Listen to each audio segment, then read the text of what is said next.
Do you have anything you want to say to the people of Caddo Parish about the jobs that they've been waiting for? Just 3 weeks ago, I did an investigation looking into why it was taking the judge so long to come up with a ruling. And this week, he handed down a ruling after more than a year. We're waiting on Michael Williams to walk out right now. We're going to ask him some questions. Mr. Williams, is there anything you want to say to the community? And the very end of the parade just passed us.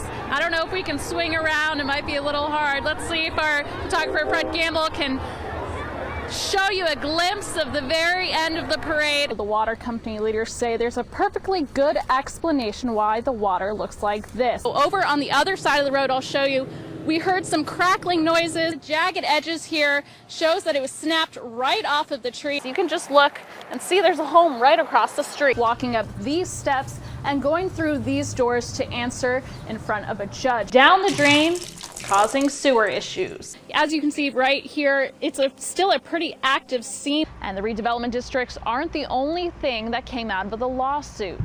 They also had to build this park. Even though this road here is completed and open to traffic, there are obviously still some finishing touches. 2 schools in our area would be affected: Virginia College in Bossier City and McCann School of Business and Technology.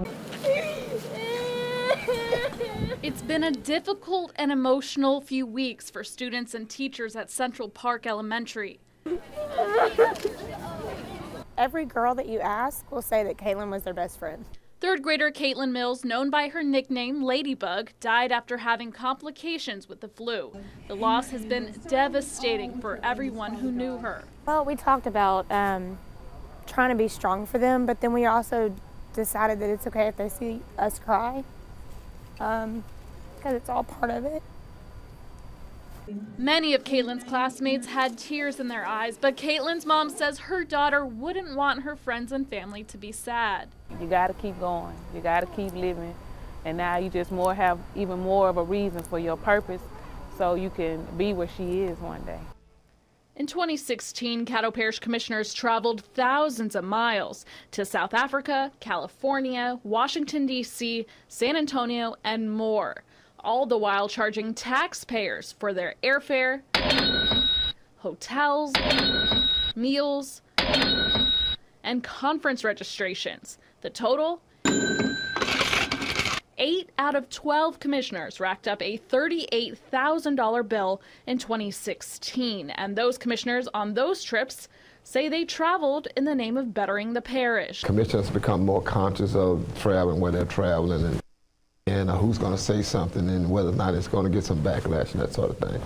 Commissioner Lynn Cawthorn is speaking from experience. He received a lot of scrutiny after asking for permission to travel to South Africa with the International Arts Foundation, he says, to explore economic development opportunities. Because the opportunity presented itself, I made a conscious decision.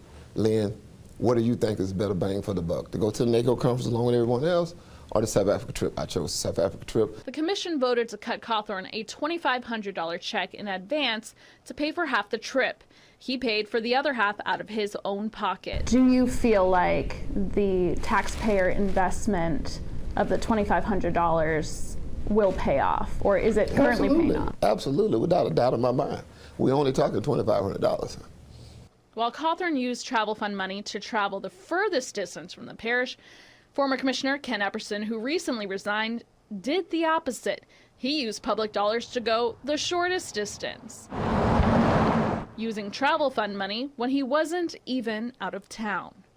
When the Louisiana Police Jury Association conference came to Shreveport in March, all commissioners attended, but public records reveal Epperson was the only commissioner who asked for a travel advance of $700 for the conference held in downtown Shreveport. How did he spend the money? He spent 3 nights at the downtown Hilton Hotel at $119 a night, twice cashed in his $51 per diem travel allowance for food, spent $13 a day for 3 days on valet parking, and even charged taxpayers for $40 worth of tips.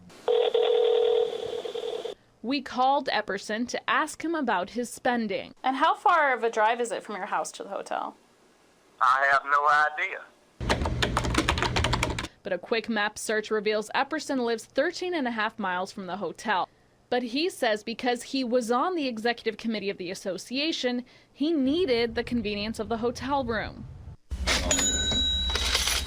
The money Epperson used is specifically listed under the commission's travel policy. But how is it possible to use travel money when the commissioner is not traveling? I asked Crystal Grindley, the spokesman for the Caddo Parish Commission.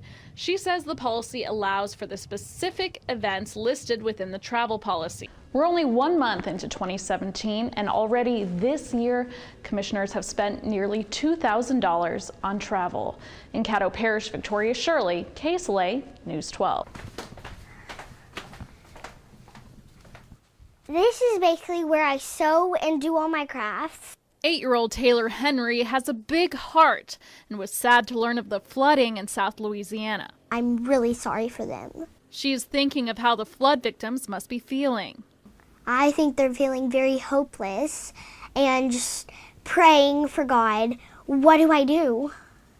And so that's why I think I should help them. She noticed her school and church were collecting donations, and Taylor wanted to find a way to help too. What inspired me is talking about giving in my church. And Taylor's idea to help the flood victims includes fabric and this sewing machine.